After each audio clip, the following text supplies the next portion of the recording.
Hello दोस्तों, कैसे हैं आप सब। स्वागत है आप सभी का कॉमिक वर्ल्ड चैनल पर। तो चलिए दोस्तों, शुरू करते हैं राज कॉमिक्स में बांकेलाल सीरीज का अगला कॉमिक विशेषांक परम सुख मंत्र। संजय गुप्ता पेश करते हैं परम सुख मंत्र। विशालगढ़ को ऋषि मुनियों की भूमि भी कहा जाता है। ऋषि मुनि वहां की प्रकृति का अद्भुत सौंदर्य देख तप व साधना में लीन हो जाते हैं। विशालगढ़ की मिट्टी की गंध ऋषि मंगलाचार को भी भा गई। भाई, मैं तो रमता जोगी हूँ, अब यहीं पर अपना आसन लगाऊंगा। बताओ, मैंने यहीं पर अपना आसन क्यों लगाया? क्योंकि एक तो ये वृक्ष फलों से लदा है और सामने से पगडंडी भी गुजरती है। पगडंडी है तो यहाँ से राहगीर भी अवश्य गुजरते होंगे। मैं ठहरा मंगताचार्य, बिना मांगे कुछ भी ग्रहण नहीं कर सकता, अर्थात खा भी नहीं सकता, और ना ही घर घर जाकर भिक्षा मांगने का मेरे पास समय, क्योंकि मैं अपना अधिकांश समय प्रभु भक्ति में लगाना चाहता हूँ। 24 घंटे में से पौने 23 घंटे भोजन इत्यादि में खर्च हो जाते हैं। अब क्या शेष बचा? समय भी प्रभु सिमरन में व्यतीत नहीं करूँगा। क्या करूँ, व्यवस्था है। पहले पेट पूजा, तब काम दूजा। भूखे पेट न होए भजन गोपाला। ओ, कोई आ रहा है। आने वाला बांकेलाल था। घुड़सवार वत्स, रुक जा। अब तू मेरे लिए भोजन की व्यवस्था किए बिना यहाँ से आगे नहीं जा सकता। मेरे लिए ऋषियों की टोक बहुत बुरी होती है, किंतु अब इसने टोक ही दिया है तो मुझे यहाँ रुककर इसकी बात सुननी ही पड़ेगी। ऋषिवर, आप कुछ भोजन की बात कर रहे थे। मेरा नाम बांकेलाल है, यहाँ के राजा विक्रम सिंह का विशेष सलाहकार हूँ। कृपया आदेश दें कि मैं आपकी सेवा किस प्रकार से कर सकता हूँ। मैं ऋषि मंगताचार हूँ बांकेलाल। मैं बिना मांगे नहीं खाता, और जिससे मांग लूँ उसे मुझे कुछ ना कुछ खिलाना पड़ता है। ना खिलाने वाले को कुछ भी शाप दे सकता हूँ, किंतु इसके साथ भी एक शर्त है, और वो ये कि मुझे खिलाने से पूर्व खिलाने वाले का पेट भी भरा हुआ होना चाहिए। ओह, तो ये बात है। मेरे पास भोजनम तो है, किंतु ये भोजन महाराज की माताश्री के श्राद्ध में से निकाला हुआ कुत्ते, कौए और गाय का है। श्राद्ध से इन जीवों का भोजन अवश्य निकाला जा सकता है, अन्यथा श्राद्ध पूर्ण नहीं समझा जाता। अब आप ही कहें महात्मन कि मैं भला ये भोजन आपको कैसे खिला सकता हूँ। खिला सकते हो वत्स, पहले ये बता कि खाने में क्या क्या पकवान है। इसमें तो संपूर्ण भोजन का थोड़ा थोड़ा अंश है, जैसे एक एक चम्मच खीर, सब्जी, मिष्ठान। तो फिर ठीक है, मैं कुत्ते की मुद्रा बनाता हूँ। अब तो मुझे कुत्ते वाली पूरी खिला सकता है। ऐसे कैसे खिला दूंगा? आपकी पूछ के बिना मैं आपको कुत्ता कैसे मान लूँ? ओ, पूछ, ठीक है, मैं बनाता हूँ। ये कार्य तो मेरी उंगली कर देगी। कूँ कूँ कूँ। ऋषि अपना हाथ पीछे ले जाकर अपनी उंगली पूछ के स्थान पर खड़ी करके उसे हिलाने लगा। क्यों वाकेलाल, पूछ बन गई? कूँ कूँ कूँ। हाँ, हिल भी रही है। कूँ कूँ कूँ। ले मोती, पूरी खा। भोजन समर्पयामी। एक पूरी खाने के पश्चात अब मैं कौवे की मुद्रा बनाता हूँ। काव काव। ले कौवे, पूरी, भोजन समर्पयामी। काव काव। अब मैं गाय की मुद्रा बनाता हूँ। बाँ। ले गाय, रोटी, भोजन समर्पयामी। बाँ, चबड़ चबड़। फिर बाकेलाल, मैं पौने 23 घंटे खाता हूँ। तेरी 3 पूरियों से मेरा कोई भला तो नहीं होगा, किंतु मैं तुझसे फिर भी प्रसन्न हुआ। प्रसन्न हुआ है तो मोटे को मारने की कोई योजना मेरे मस्तिष्क में भेजता क्यों नहीं? बाकेलाल जा, जो तू सोच रहा है वैसा ही होगा। क्या सच? हाँ सच। किंतु अगर तू मुझे खाना नहीं खिलाता तो पता है तेरा क्या हाल होता? भला क्या? तू रुक, फिर देख तमाशा। हे राहगीर, मुझे ऋषि मंगताचार कहते हैं। तेरे पास कुछ भोजन है तो मुझे खिला, मगर शर्त यह है कि तू भी भूखा नहीं होना चाहिए। अब बोल, तेरे पास क्या है? मेरे पास धामपुर की गजा को सोन पापड़ी है, किंतु आपकी शर्त के मुताबिक मेरा पेट भरा हुआ नहीं है। आज मेरा व्रत है, इसलिए यह पकवान मैं आपको खिला नहीं पाऊंगा। यह सुनते ही ऋषि की जीवा आवेश के कारण वापस मुख में खिंच गई। क्या कहा? मूर्ख इंसान, यदि तूने मुझे भोजन नहीं खिलाया तो तू कीड़े में परिवर्तित हो जाएगा। नहीं, ऐसा मत कह ऋषिवार। कृपया कर मुझे बताएं कि मैं क्या करूं। भोजन तो तुझे मुझे खिलाना ही होगा, किंतु चूंकि आज तेरा व्रत है, अतः मेरे पास उस अवस्था में भोजन खाने का भी जुगाड़ है। जा, प्रथम दृष्टि में कोई भी कुछ भी खाता दिखे उससे वो छीन कर मेरे लिए लेकर आ। ठीक है महात्मन, मैं गया और आया। राहगीर को एक सिंह हिरण का मांस खाता दिखाई पड़ा। इससे हिरण का मांस छीनना पड़ेगा। देखा बागेला, वो शेर के मुंह से हिरण का मांस छीनने गया था, अब सिंह उसका मांस खा रहा है। तो अगली बार याद रखियो, जब भी इधर से गुजरे तो कुछ ना कुछ मेरे तेरे पेट में और कुछ ना कुछ भेंट में देने को हाथ में होना चाहिए। अवश्य ऋषिवर, अब मैं चलता हूँ। घोड़े पर सवार होते ही बाकेलाल ने घोड़े को ऐंठ लगाई और उसने कहा था कि मैं जो कुछ भी सोच रहा हूँ वो पूरा होगा। और मैं सोच रहा था मोटे राजा की मृत्यु की योजना के विषय में। इसका अर्थ ये हुआ कि राजा विक्रम सिंह को मारने की कोई योजना तुरंत ही बनने वाली है। परंतु वो योजना क्या होगी? ओम, अरे हाँ, यही तो योजना है। वो वो मारा, बन गई योजना मोटे मुच्छड़ को मारने की। बाकेलाल जब वापस महल पहुंचा तो, अरे बाकेलाल, तुम सही समय पर आए। हम तुम्हारी प्रतीक्षा कर रहे थे। हम नगर भ्रमण पर जाना चाहते थे और तुम भी हमारे साथ चलोगे। अवश्य महाराज, अवश्य चलूंगा। राजा जी की निकली सवारी। अब आएगा मज़ा। मैं मोटे को उसी रास्ते से ले जाऊंगा जिधर ऋषि मंगताजार अपना आसन लगाए बैठा है। आखिर बाकेलाल को जिस घड़ी की प्रतीक्षा थी वो आई गई। राजन, ठहर जाओ। मेरा नाम ऋषि मंगताचार है। मैं भोजन मांग कर ही खाता हूँ। मैं तुझसे भोजन मांगता हूँ। कुछ खाने को है तो दे, किंतु शर्त यह है कि मुझे कुछ भी देने से पूर्व तेरा पेट भरा हुआ होना चाहिए। किंतु आज तो मेरा मंगलवार का व्रत है। आपको भोजन मैं दे दूंगी महात्मन। अब आएगा मज़ा। नहीं रानी जी, मैं जिससे मांगता हूँ भोजन उसके ही हाथों से ग्रहण करता हूँ। और सबसे पहले तो तू हाथी से उतर कर नीचे आ। आता हूँ ऋषिवर। हाँ, अब बोल क्या कह रहा था? हमारे महाराज ये कह रहे थे ऋषिवर कि आज ही आपको भोजन करवा पाने में असमर्थ है, क्योंकि आज इनका व्रत है। बाकेलाल, तुझे तो पता ही है कि मेरे पास व्रती लोगों से भोजन ग्रहण करने का जुगाड़ है। तो कृपया कर कोई उपाय बतावे श्रीवर ऋषिवर, ताकि मैं आपको भोजन दे सकूं। राजन, जो भी प्रथमतः भोजन करता दिखे उसके हाथों से उसका निवाला छीनकर तुझे मेरे लिए लाना होगा। किंतु ऋषिवर, राजा होकर मैं छीना झपटी जैसे नीच काम कैसे कर सकता हूँ? महाराज, यदि इसका कहा नहीं माना तो ये शांप दे देगा। पता नहीं फिर आपको क्या क्या भुगतना पड़े। ये जो कहता है वो मान लें। ठीक है बाकेलाल, यदि तुम कहते हो तो फिर ठीक है। मैं जाता हूँ। आपकी सुरक्षा हेतु मैं भी चलता हूँ महाराज। ठहरो सेनापति, ये कार्य महाराज जी को अकेले ही करना होगा। किंतु उधर घना वन है, महाराज के पास तलवार तो है। राजा विक्रम आगे बढ़ता रहा बढ़ता रहा। अभी तक तो कोई प्राणी भोजन करता हुआ नहीं दिखा। बाके मनी मन अत्यंत प्रसन्न था। उधर वन में भयंकर वन्य प्राणी राजा को भोजन करते मिलेंगे। जैसे ही राजा किसी प्राणी का भोजन छीनने की चेष्टा करेगा, वैसे ही उसके पंजों द्वारा मारा जाएगा। राजा विक्रम को देखे डाकू। चलो जल्दी से भोजन कर लें, फिर लूटपाट करने चलेंगे। ये सब तो डाकू हैं, इनसे लड़े बिना भोजन छीनना मुमकिन नहीं। और यदि मैंने भोजन छीनने की चेष्टा की तो मैं स्वयं भी डाकू कहलाऊंगा, क्योंकि छीनना तो अधर्म है। नहीं, मैं ऐसा धर्म नहीं कर सकता। अरे, मोटा तो जीवित लौटा है। महाराज लौट आए। ला राजन, मेरे खाने के लिए क्या लाया है? क्षमा करे ऋषिवर, मैं कुछ भी नहीं ला पाया। वो मारा। इतना सुनते ही ऋषि क्रोध से भर उठा और तांडव करने लगा। मधुबन में राधिका नाची थी, हम नाचे बिन घुंघरू के। ऋषिवर, आप तांडव क्यों कर रहे हैं? क्योंकि किसी को शाप देने से पूर्व मुझे तांडव करना ही पड़ता है। मेरे पैरों में घुंघरू बंधा दे तो फिर मेरी चाल देख ले। गुर कर। शाप। सहसा ऋषि का तांडव रुक गया और, राजन, मैं तुझे शाप देता हूँ। यदि आज के दिन तू किसी से युद्ध करेगा तो तुझे पराजय का सामना करना होगा। चल चल निकल, अब इस शाप की कोई काट नहीं है। कल सूर्योदय के साथ ही शाप स्वयं कट जाएगा। महाराज, बाकेलाल को पता था कि इस ओर ऋषि मंगताचार आसन लगाए बैठे हैं, जो अनुचित ढंग से भोजन की मांग करते हैं और जिसे पूर्ण न करने पर शाप देते हैं। महाराज, ये सब जानकारी होने के पश्चात भी बाकेलाल आपकी सवारी को इधर से क्यों लेकर आया? हाँ बाकेलाल, ये तो तुमको पता नहीं होगा। महाराज, इस प्रश्न का उत्तर मैं कल सूर्योदय के समय शाप टलने पर ही दूंगा। कल तक कोई बहाना ढूंढ लूंगा, फिलहाल तो अपने प्राण बचाऊं। तो फिर महाराज, आप तुरंत महल को कूच करें, क्योंकि मैं नहीं चाहता कि शाप के रहते आपको किसी युद्ध जैसी स्थिति का सामना करना पड़े। सेनापति, पहले तुम्हें डाकुओं को पकड़ने जाना होगा। युद्ध ना हुआ तो बहुत बुरा होगा। यह रहस्य किसी तक पहुंच चुका था। यह समाचार सुनकर मक्कारिस्तान के राजा मक्कार बली की प्रसन्नता का कोई ठिकाना नहीं रहेगा। मक्कार बली गुप्तचर द्वारा लाई गई सूचना पाकर बहुत प्रसन्न हुआ।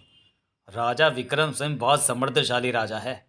यदि मैंने विशालगढ़ को जीत लिया तो मैं आसपास के 50 राज्यों में सबसे शक्तिशाली राजा कहलाऊंगा, और विशालगढ़ को जीतने का इससे सुनहरा अवसर हमें नहीं मिल सकता। राजा विक्रम सिंह इस समाचार को सुनकर जरा भी विचलित नहीं हुए। हम युद्ध करने अवश्य जाएंगे, हमारी तलवार लाओ। किंतु यदि आप युद्ध को गए तो आपको पराजय निश्चित है। इस युद्ध में कुछ भी अनर्थ हो सकता है। अब तो मोटा मरे ही मरे। महाराज, राजा मक्कार बली रणभूमि में आपको ललकार रहा है। उसने चेतावनी दी है कि यदि 3 बार युद्ध के लिए ललकारने पर भी आप युद्ध के लिए रणभूमि नहीं पहुंचे तो वह इसे अपनी विजय मानकर विशालगढ़ में प्रवेश करके विशालगढ़ पर अपना अधिकार कर लेगा। अब तो उस मक्कार को मैं उसकी ललकार का उत्तर अवश्य दूंगा। महाराज को रोकिए महारानी जी, अन्यथा गजब हो जाएगा। बाकीलाल, कुछ करो ना। मैं क्या कर सकता हूँ? बाकीलाल, ये सब तुम्हारी चाल है। यदि महाराज को कुछ हुआ तो मैं तुम्हारा सिर धड़ से जुदा कर दूंगा। ये तलवार जाकर शत्रुओं को देखा सेनापति। बाकीलाल, ये झगड़ने या बहस करने का समय नहीं है। जल्दी से महाराज के साथ युद्ध के लिए जाओ। वो तो मैं जाऊंगा ही। मोटे की मृत्यु अपनी आंखों से जो देखनी है। रणभूमि में दोनों सेनाएं आमने सामने आ पहुंची थी। राजा विक्रम सिंह, अच्छा हुआ जो मेरे तीन की गिनती पूरी होने से पहले ही तू आ गया। किंतु इससे पूर्व की दोनों सेनाओं में युद्ध आरंभ हुआ था। राजा विक्रम सिंह, तू राजा मक्कार बली के साथ नहीं बल्कि मुझसे युद्ध करेगा। राजा अड़ंग मलंग, ये एक बार पहले भी युद्ध करने आया था, मगर महाराज की सेहत देखकर वापस लौट गया था। किंतु अब शायद इसको भी महाराज के शाप की भनक लग गई है। राजा अड़ंग मलंग, राजा मक्कार बली, युद्ध मैं लड़ूंगा। क्यों ना पहले तुम दोनों इस बात का ही फैसला कर लो कि मुझसे युद्ध कौन करेगा। युद्ध मैं लड़ूंगा। देखते देखते राजा मक्कार बली और राजा अड़ंग मलंग की सेनाओं में भयंकर युद्ध छिड़ गया। अबे ओए दुश्मन के सेनापति, मेरे पेट में तलवार मत मारियो। पेट फट गया तो फिर मैं जो खाना खाऊंगा वो कहाँ जाएगा। टन टना खच आ। और तू भी मेरी गर्दन मत काटियो। मेरा मुंह ही नहीं रहेगा तो मैं खाऊंगा कैसे। महाराज, आपने नाश्ता नहीं किया था। जब तक इनका युद्ध समाप्त हो, ये लीजिए आप छोले भटूरे अचार और प्याज का नाश्ता कीजिए। खानसामा, हमारी सेना भी जल्दी में भूखे पेट ही युद्ध करने चली आई है। इनको भी नाश्ता कराओ। थोड़ी लस्सी बुस्सी बना लो। मैं तो लस्सी भी पीऊँगा। बेड़ा गर्क हो राजा अड़ंग मलंग का। ये मेरा खेल बिगाड़ने बीच में कहाँ से आ मरा। बाकीलाल, युद्ध का शोर आना बंद हो गया है। शायद दोनों राजाओं में इस बात का फैसला हो गया है कि हमसे युद्ध कौन करेगा। सेनापति ने जब युद्ध भूमि की ओर देखा तो अरे, दोनों ही राजा व उनकी सेनाएं मारी गई। शवों को खाने के लिए उड़ते बाराती भी आ गए। ओह, तुम्हारा मतलब है चील कौए? नहीं, ये नहीं हो सकता। हम युद्ध लड़ने से बच गए। और अब तो सूर्यास्त भी हो गया है। बेड़ा गर्क, सत्यानाश। कल सूर्योदय के साथ तो ऋषि का शाप भी कट जाएगा। महाराजा प्रसन्न नहीं हुए। नहीं सेनापति, भले ही हमने युद्ध नहीं लड़ा और हमें अपनी पराजय का सामना नहीं करना पड़ा, किंतु देखो कितने बेकसूर सैनिकों को अपना रक्त बहाना पड़ा। अबे इसमें तेरा भी शव होता तो मुझे भयंकर प्रसन्नता होती मोटे। सेनापति, तुम सेना लेकर वापस जाओ। मैं अपने पाप का पश्चाताप करूंगा। महाराज ठहरिए, मैं भी आपके साथ आता हूँ। ठीक है बाकेलाल, तुम मेरे साथ आ सकते हो। अभी दोनों थोड़ा आगे ही बढ़े थे कि बाकेलाल, वो देखो, मैं ऋषि से पूछकर अपने पाप का पश्चाताप करूंगा। महाराज, ऋषि के कारण ही ये संकट आया था। अगर वो शाप न देता तो आपके मन में पश्चाताप का भाव उत्पन्न नहीं होता। राजा विक्रम ने अपनी व्यथा ऋषि को कह सुनाई तब। राजन, मैं हूँ ऋषि सांत्वनाचार। आप तनिक भी दुखी व परेशान ना हो। वास्तव में तो ये ईश्वर का नियम है। ईश्वर जो करता है वो सदैव अच्छे के लिए करता है। भला वो कैसे ऋषिवर? अब देखो, ऋषि मंताचार ने आपको शाप दिया। शाप की बात सुनकर आपके दो दो शत्रुओं ने विशालगढ़ पर चढ़ाई कर दी। दोनों शत्रु आपस में ही लड़ भिड़कर मारे गए। दोनों कलुषित बुद्धि के राक्षस प्रवृत्ति के व्यक्ति थे। ऐसे राजाओं की सेना भी अत्याचारी होती है। उनके मृत्यु का दुख ना करो राजन। जो हुआ अच्छे के लिए हुआ। अगर वही युद्ध आपको और आपकी सेना के बीच हुआ होता तो आपको पराजय का सामना करना पड़ता। निर्दोष सैनिक भी मारे जाते। मैं आपको सुखी रहने का एक मंत्र देता हूँ। मंत्र? अबे मत दे, ये सुखी हो गया तो फिर मेरा क्या होगा। राजन, इस मंत्र को हमेशा स्मरण रखना। यह परम सुखम मंत्र है। मंत्र यह है कि आड़म बाड़म पंगा पाऊ। अर्थात अर्थात महाराज, जो होगा अच्छे के लिए होगा। अर्थात आड़म बाड़म पंगा पाऊ। ठीक उसी समय बचाओ, यो काम मुझे उठा कर ले जा रहा है। बाकेला, ऋषि को बचाओ। आप भी व्यर्थी चिंता करते हैं महाराज। स्वयं ऋषि सांत्वनाचार्य का कहना है कि जो होता है अच्छे के लिए होता है। स्मरण कीजिए उनका दिया हुआ वह मंत्र, आड़म बाड़म पंगा पाऊ। इसका अर्थ ये हुआ कि जो हुआ भले के लिए हुआ। ओह, अब मेरी समझ में आ गया कि तुम मुझे उसी मार्ग से लेकर क्यों आए जहाँ पर ऋषि मंताचार्य बैठे थे। हाँ, इसलिए क्योंकि मुझे भगवान शंकर ने शत्रु राजाओं की नीयत के विषय में सावधान कर दिया था। मैंने सोचा कि इन दोनों को एक साथ मरवाने की इससे शानदार युक्ति नहीं हो सकती। तभी अरे ये तो ऋषि सांत्वनाचार्य हैं। हाँ, वो आपके बदले भूल से मुझे उठाकर ले गया था। मारा, मुझे तो छोड़ो। आड़म बाड़म पंगा पाऊ। उकाब तो केवल आपको लेकर जा रहा है महाराज, आपने अपने साथ मुझे संकट पे क्यों फंसा दिया? बाकेलाल, ये उकाब हमें लेकर कहाँ जा रहा है? तुम ठीक कहते हो बाकेलाल।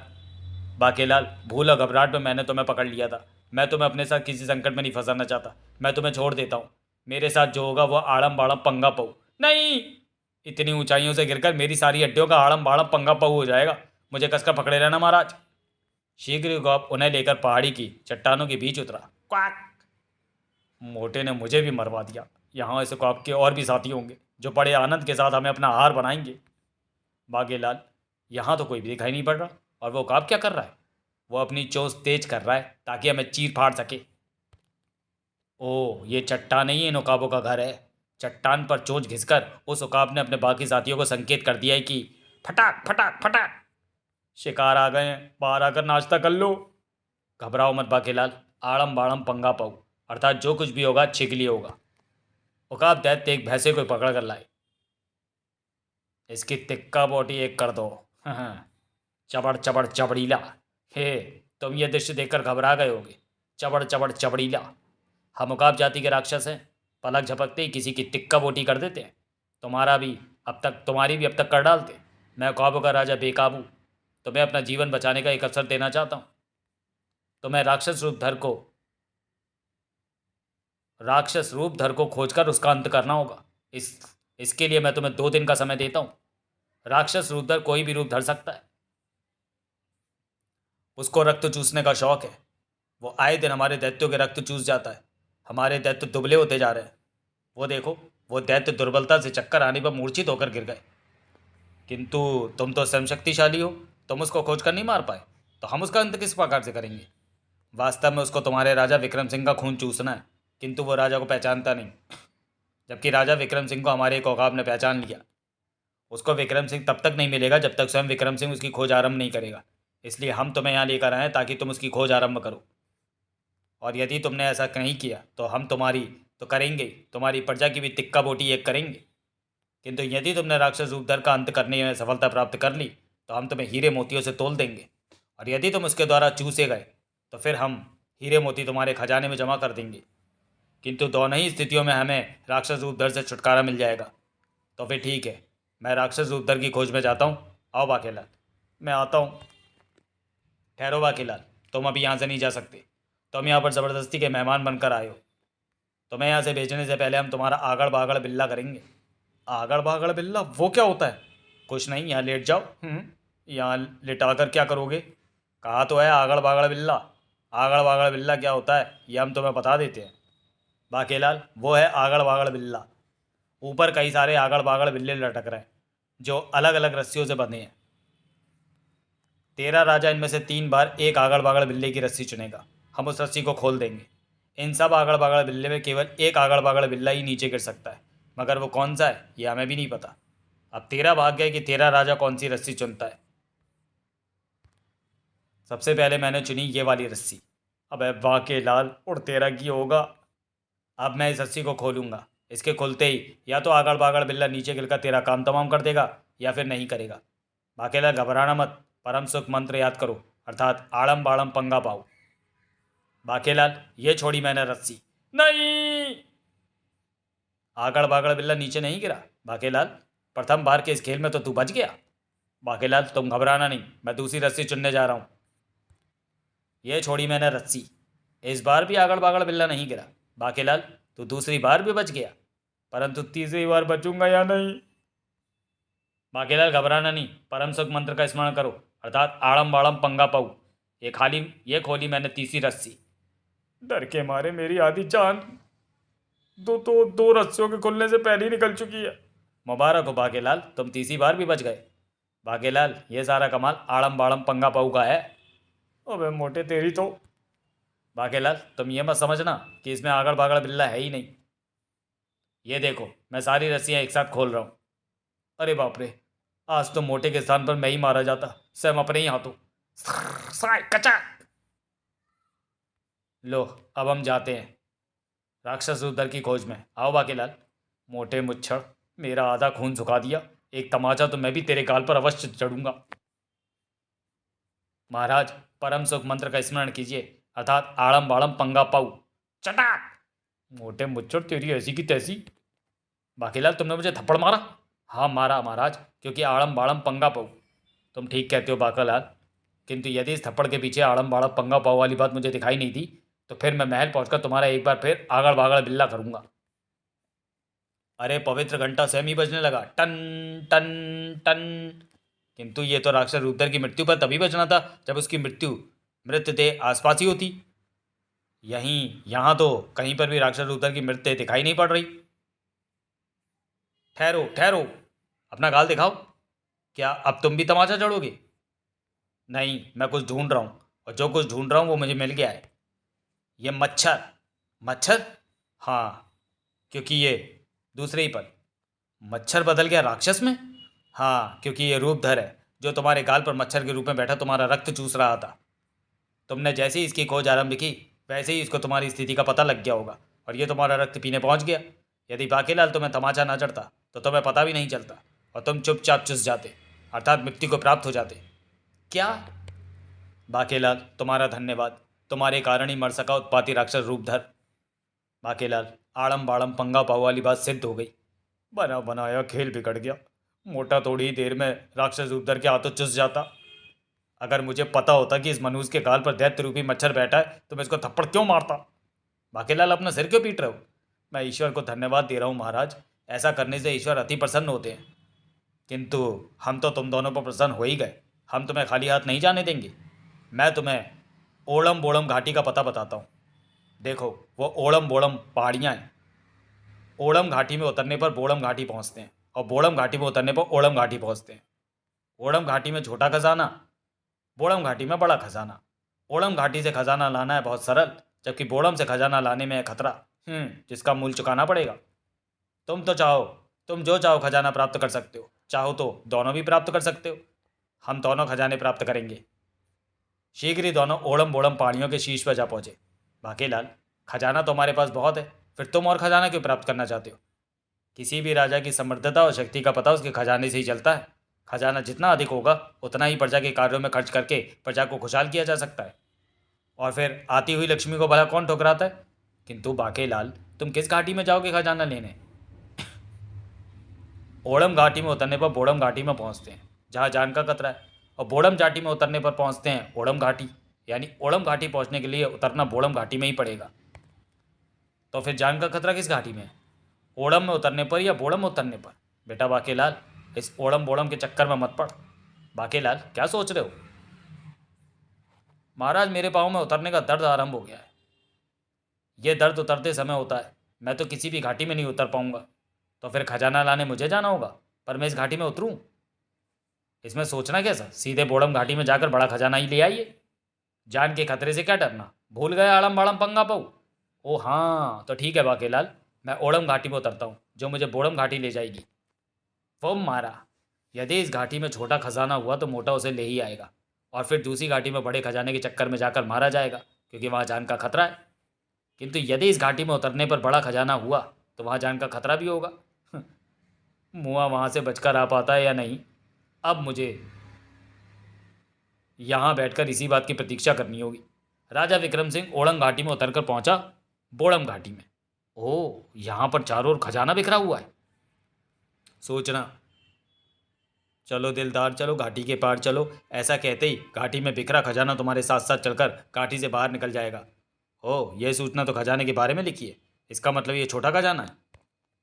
चलो दिलदार, चलो घाटी के पार चलो। ओम ओड़म बोड़म का चक्कर इसलिए रखा गया होगा ताकि हर कोई खजाने के चक्कर में ना पड़े। विक्रम सिंह के ऐसा कहते ही सारा खजाना उसके पीछे पीछे ही चलने लगा। ओह, सारा खजाना मेरे पीछे ही आ रहा है। बाकेलाल, मैं छोटा खजाना ले आया। वो मारा। महाराज, ये खजाना तो भूमि पर गिर ही नहीं रहा ताकि इसे समेटा जा सके। खजाना मैं लाया हूँ तो शायद ये मेरे साथ ही रहेगा। बाकेलाल, क्या ख्याल है, इस खजाने को पहले महल में छोड़ा है? नहीं महाराज, बड़ा खजाना भी साथ लेकर ही चलते हैं। ठीक है, तो मैं बड़ा खजाना लेकर आता हूँ जो मुझे मिलेगा बोड़म घाटी में प्रवेश करने पर। कमबख्त खजाना भी समझदार है। बोड़म घाटी के रास्ते विक्रम पहुंचा ओड़म घाटी में, जहाँ अरे मेरे पीछे आ रहा खजाना यहाँ भूमि पर गिर पड़ा। तभी वहाँ एक खूंखार सर्प दैत्य प्रकट हुआ। राजन, यदि तो ओड़म घाटी में प्रवेश करके छोटा खजाना लेकर यहाँ नहीं आता तो तुम मेरे द्वारा निकला जाता, क्योंकि छोटा खजाना ही जान के खतरे का वो मूल्य है जिसके बारे में तुम्हें दैत्यराज बेकाबू ने बताया था। ओ सर्परक्षक, अब यह खजाना तुम्हारा है, तुम इसको ले जा सकते हो। घाटी से बाहर जाकर जैसे ही अपलम चपलम कहोगे खजाना तुम्हारे राजकोष में पहुंच जाएगा। ओह धन्यवाद खजाने के रक्षक। विक्रम सिंह घाटी से शीघ्र ही बाहर निकला। तो बाकेलाल, मैं बड़ा खजाना भी ले आया हूँ। क्या इस पर जान का खतरा नहीं मर रहा है क्या? फिर सारी बातों का पता चलते ही बाकेलाल ने अपना सिर पीट लिया। सत्यानाश, बेड़ा गर्क! अगर मुझे पता होता कि छोटा खजाना बड़े खजाने की मूल्य है और वो ओड़म घाटी में प्रवेश करने पर ही मिलता है तो मैं स्वयं ही चला जाता उसे लेने। इतना बड़ा खजाना पाकर तो मैं विशालगढ़ से 10 राज्य खरीद लेता।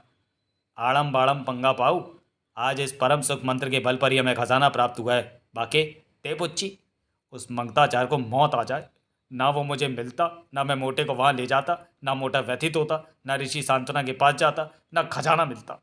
समाप्त।